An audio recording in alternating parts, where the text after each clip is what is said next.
Yang dari asalnya itu TK Nusantara sampai SD sama SMP-nya itu di negeri, dari mana bisa tahu Sinka lulus SMA-nya?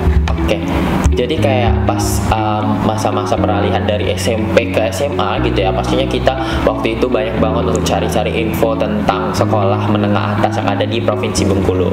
Nah, jadi waktu itu aku mau sekolah SMA yang memang sekolahnya berkualitas gitu. Jadi aku cari informasi di internet gitu ya, googling tentang di mana sih SMA terbaik di Bengkulu gitu kan. Nah, waktu itu keluarlah salah satunya yaitu SMA Sinkarolus, yang ternyata SMA Sinkarolus ini adalah SMA swasta terbaik gitu di Bengkulu. Nah,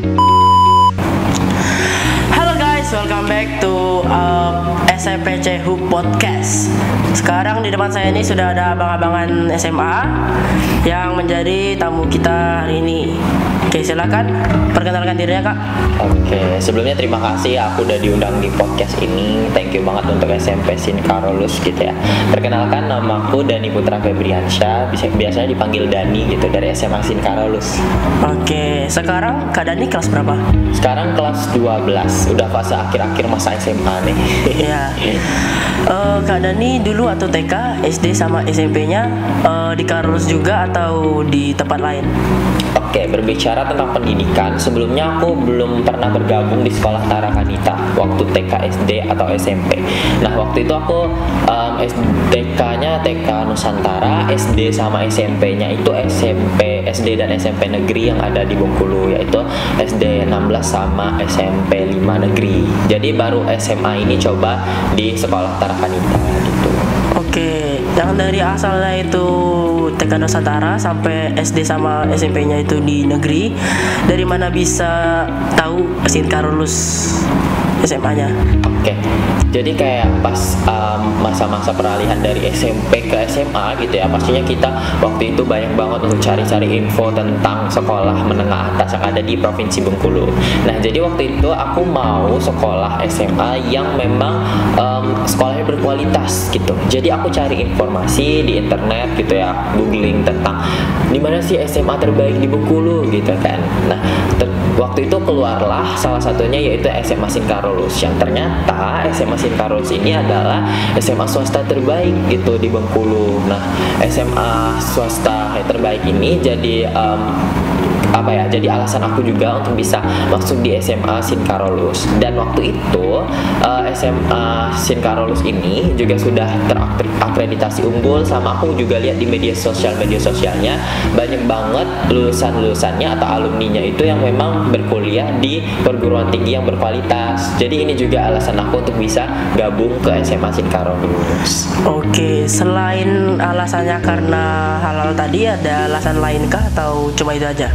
Oke, yang lain mungkin karena aku bisa tahu ya, pastinya SMA Sinkarolus itu nggak bisa banget diremehin tentang yang namanya fasilitas. Karena aku yakin sekolah SMA Sinkarolus itu kualitas fasilitasnya luar biasa, nomor satu. Dan bahkan kalau boleh jujur nih ya, tanpa menyudutkan sekolah atau pihak manapun, aku tuh udah sering banget nih pergi ke sekolah-sekolah lain gitu kan. Dalam artian aku ikut kegiatan atau lomba-lomba.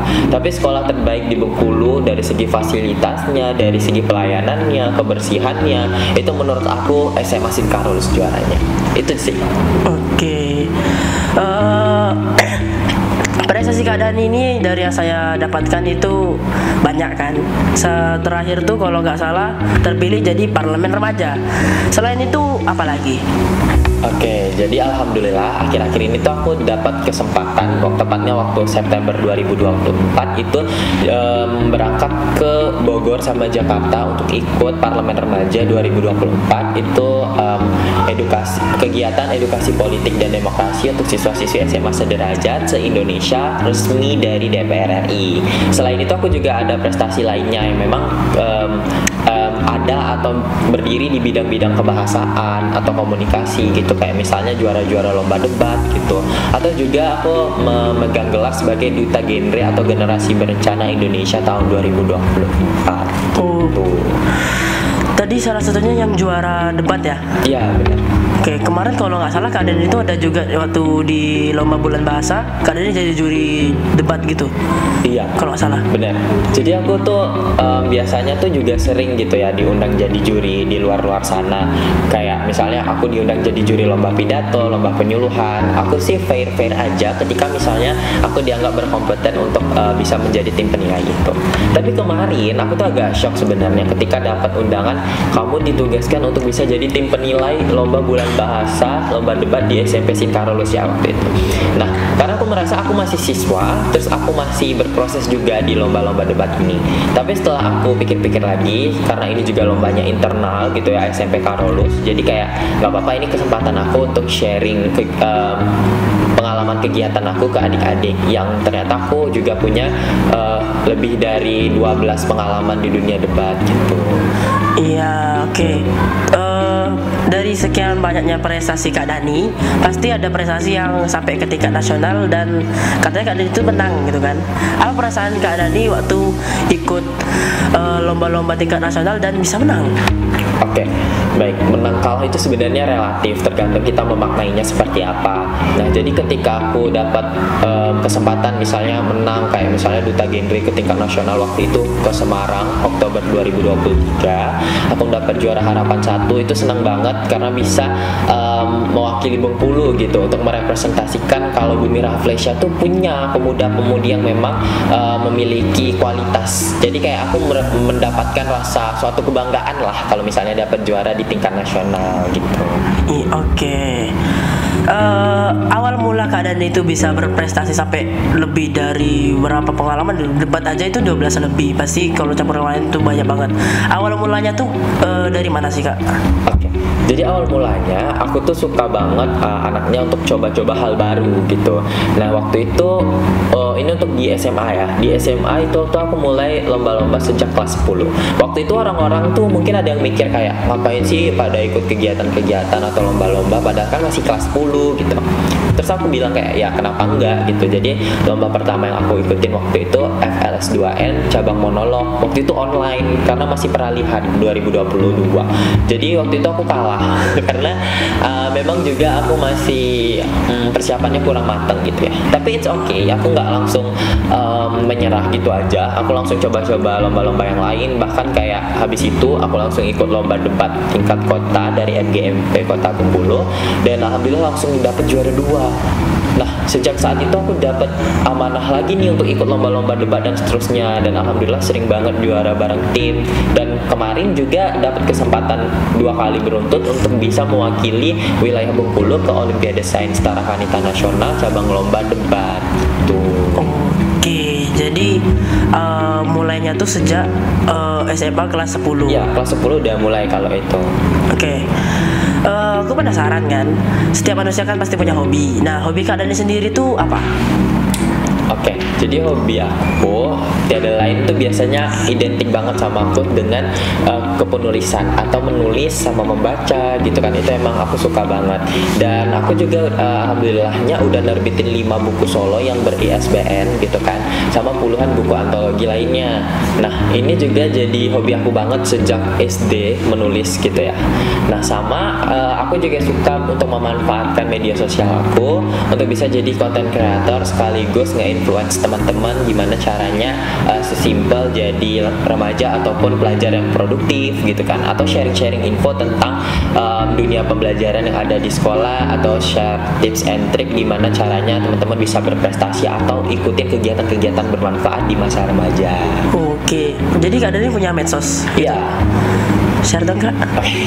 Oke, boleh banget nih untuk kamu atau teman-teman boleh kunjungin profil aku di Instagram, biasanya paling aktif. Kalau TikTok biasanya sering juga sih, tapi lebih ke Instagram. Nama aku ya Dani Putra Febriansyah, double N pakai Y.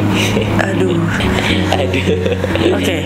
Ya. Apakah hobi Kak Dani yang tadi itu suka menulis cerita itu difasilitasi sama sekolah?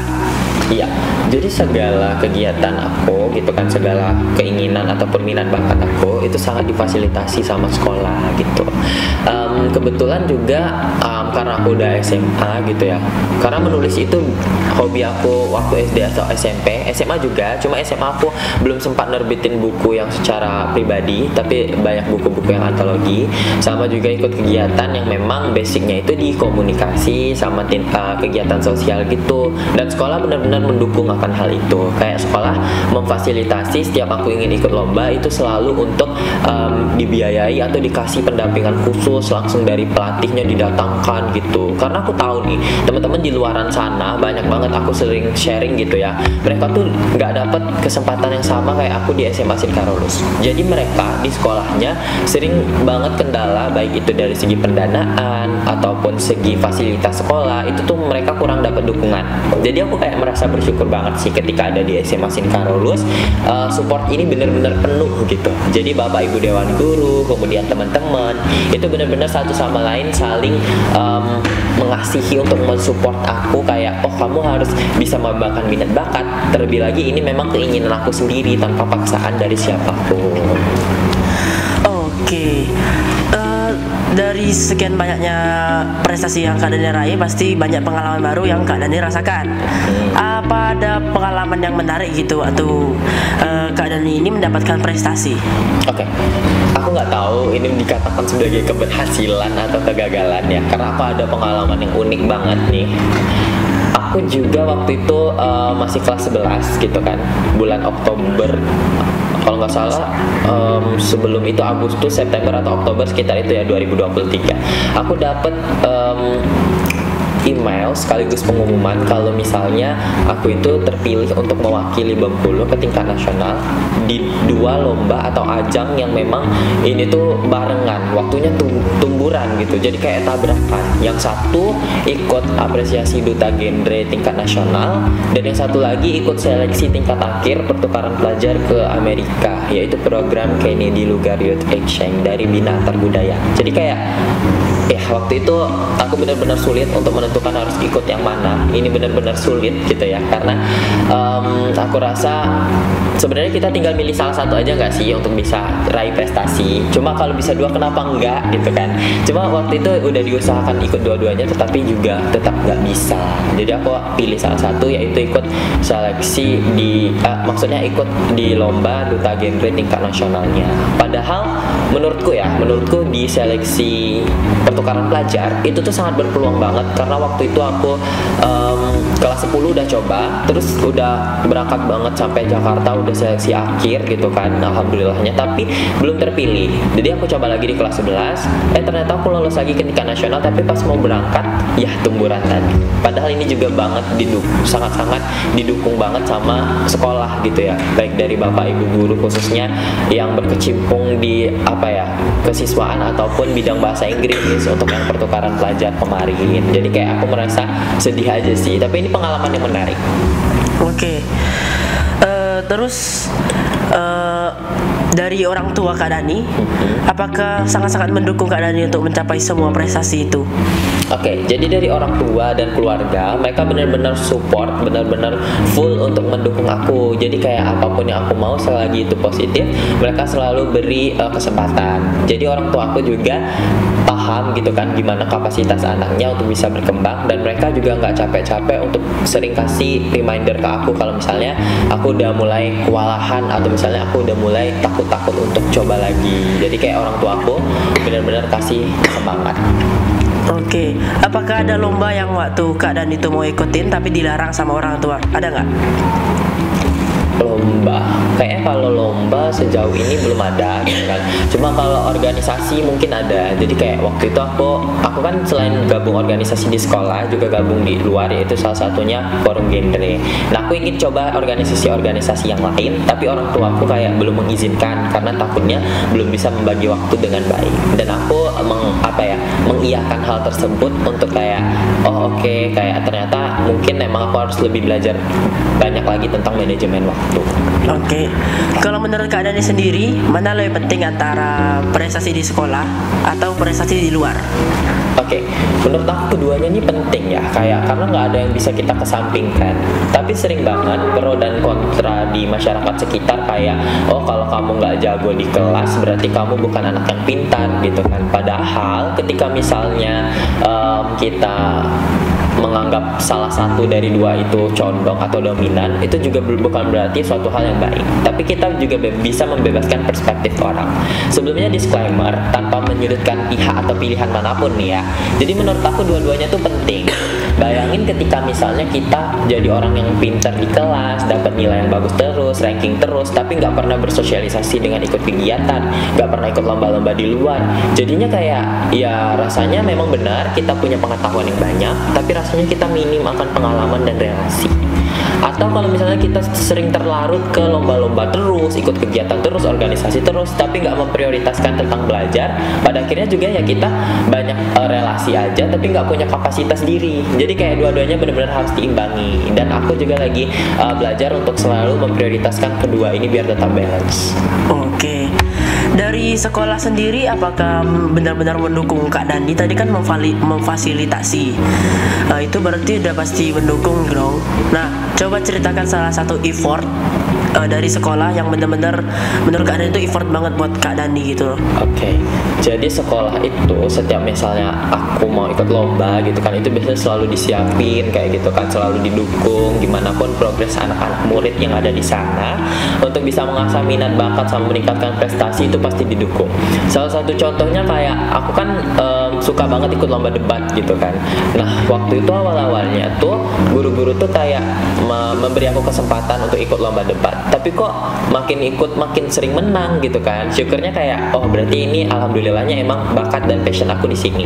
Nah guru-guru nunjukin effort dan sekolah ini menunjukkan kepekaannya untuk murid-muridnya. Kayak pelatih debat tuh langsung didatangkan loh, kayak buat aku dan teman-temanku latihan debat. Sesimpel ini menurutku suatu hal effort yang luar biasa sih, yang memang patut diapresiasi. Atau mungkin fasilitas sekolah yang memang menurutku tiada tandingannya, karena SMA Sinkaros tuh juaranya banget gitu. Ya, dari tadi Kak Dani cerita sebenarnya aku udah salvo sama yang dikalungin itu apa sih? Ya Okay. itu sama si ini. Oke. Ya, Baik.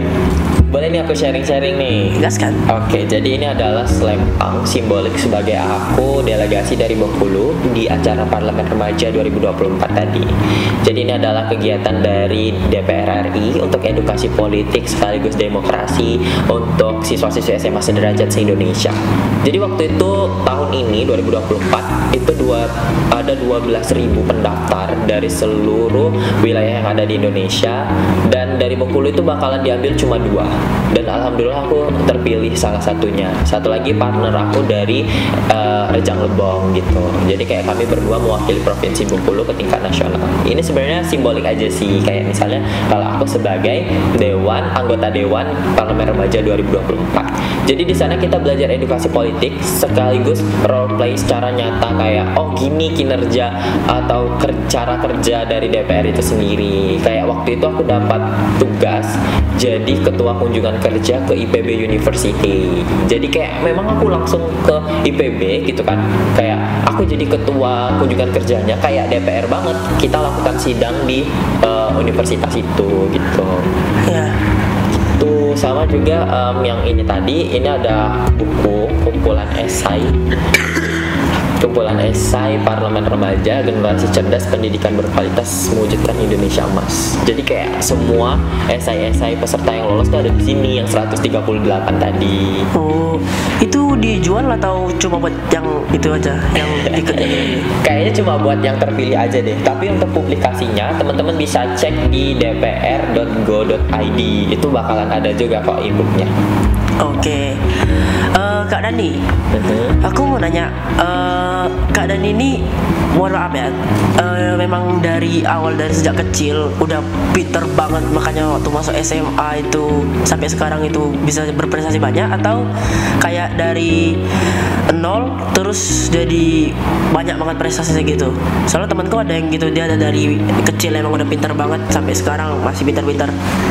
Oke, kita pasti tahu ya kalau misalnya ada orang yang tipikalnya memang cerdas alami gitu ya. Kita bilang kayak emang dia dari kecil emang udah secara kecerdasannya emang udah matang banget. Jadi kayak dia nggak perlu ngasah lagi gitu kan. Atau juga ada orang yang memang dia tipikalnya harus latihan terus, harus coba terus. Dan aku adalah orang yang kedua yang kayak aku jelasin kalau misalnya aku juga perlu latihan banyak untuk bisa meraih apa yang aku inginkan. Itu juga dibuktiin ketika masa pandemi COVID gitu ya, kayak aku manfaatin handphone aku, media sosial aku untuk cari informasi-informasi bermanfaat kayak seputar lomba-lomba, kegiatan-kegiatan atau beasiswa yang memang bisa diikutin dari jarak jauh kayak gitu. Jadi sejak saat itu juga jadi motivasi aku tuh tumbuh untuk jadi orang-orang yang berambisi kuat dalam meraih prestasi sekaligus memotivasi dan menginspirasi teman-teman. Oke, Kak Dani, aku mau nanya, waktu pasti peralihan dari SMP ke SMA itu lumayan berat ya, soalnya aku aja yang masih SMP sekarang bingung mau ke SMA mana. Nah, sebelum Kak Dani ini masuk SMA kalau lulus, ada keraguan nggak atau dilema gitu mau masuk? Oke, pastinya ada karena apa? Karena aku tahu, kita semua tahu kalau misalnya SMA Sinkarolus itu memang landasannya itu ada di bawah naungan gereja Katolik awalnya gitu. Nah, ini sejarah ini memang nggak bisa kita hapus, tapi orang-orang atau perspektif masyarakat itu bisa kita ubah dengan pembuktian. Maksudnya adalah ketika aku mau masuk sekolah ini, banyak banget nih pro dan kontra, kayak nggak usah lah, kamu kan seorang muslim, kenapa kamu masuk sekolah sana gitu kan. Nah, itu banyak banget sih. Jadi kayak aku juga ikut ragu dan khawatir karena sebelumnya aku juga belum ada pengalaman kan untuk sekolah di sekolah kayak gini. Nah, akhirnya aku coba dan buktiin kalau misalnya ternyata aku bisa berkembang di sekolah ini. Ternyata SMA Sinkarolus seinklusif itu untuk bisa menerima orang tanpa mandang latar belakang apapun gitu. Jadi kayak ternyata SMA Sinkarolus ini luar biasa gitu. Toleransi di sini benar-benar aku rasakan gitu kan. Keberagaman satu sama lain benar-benar aku rasakan lebih daripada sekolah-sekolahku yang sebelumnya gitu kan. Dan ini luar biasa sekali aku apresiasi, kayak ternyata masuk SMA Sinkarolus tuh nggak seburuk itu kok. Prasangka buruk orang-orang tuh ternyata itu tuh cuma asumsi mereka gitu. Dan mereka pada akhirnya juga ikut percaya ketika lihat aku bisa buktiin kalau SMA Sinkarolus itu selalu mendukung dalam perkembangan.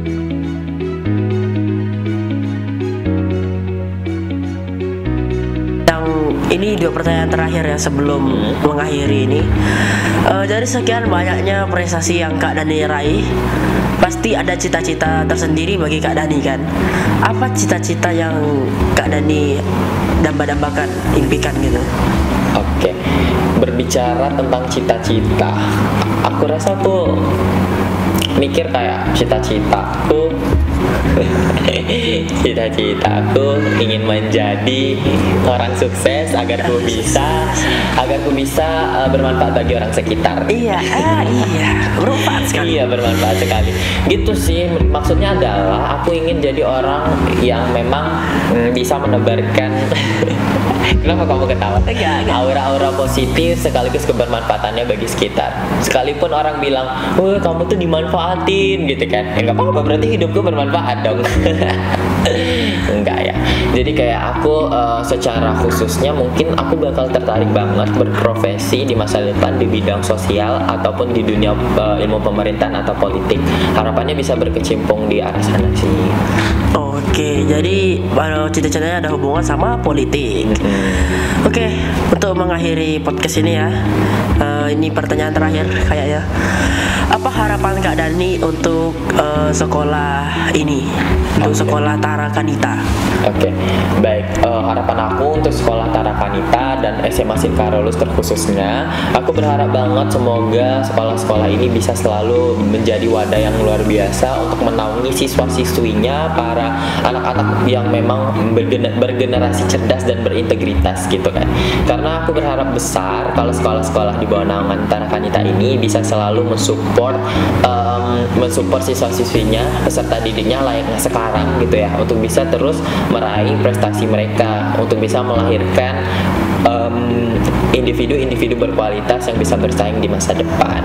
Aku juga berharap SMA Singkarolus dan sekolah Tarakanita lainnya bisa selalu untuk mengedepankan keunggulannya, baik itu dari segi fasilitas, pelayanan, ataupun pembuktian prestasi dari siswa-siswinya. Itu sih harapan aku. Oke, jadi mungkin itu aja ya pertanyaannya. Oke, sebelum mengakhiri podcast ini, Kak Dani ada nggak kata-kata motivasi untuk penonton-penonton mungkin yang ingin berprestasi seperti Kak Dani gitu? Coba kasih deh. Oke, kata-kata hari ini ya berarti. Kata-kata hari ini ya, sebelumnya aku mau bilang makasih untuk teman-teman yang udah nonton sampai akhir gitu ya. Dan aku mau bilang semangat terus untuk kita belajar dan meraih apa yang kita inginkan gitu. Nah, kata-kata aku adalah motivasi untuk teman-teman, yaitu lebih baik kalian gagal karena kalian mencoba daripada kalian gagal karena tidak mencoba sama sekali. Paham? Paham. Oke, mungkin itu aja ya Kak Dani ya. Makasih udah mau datang ke podcast kali ini. Mungkin itu aja guys. Sampai jumpa di podcast berikutnya. Dadah.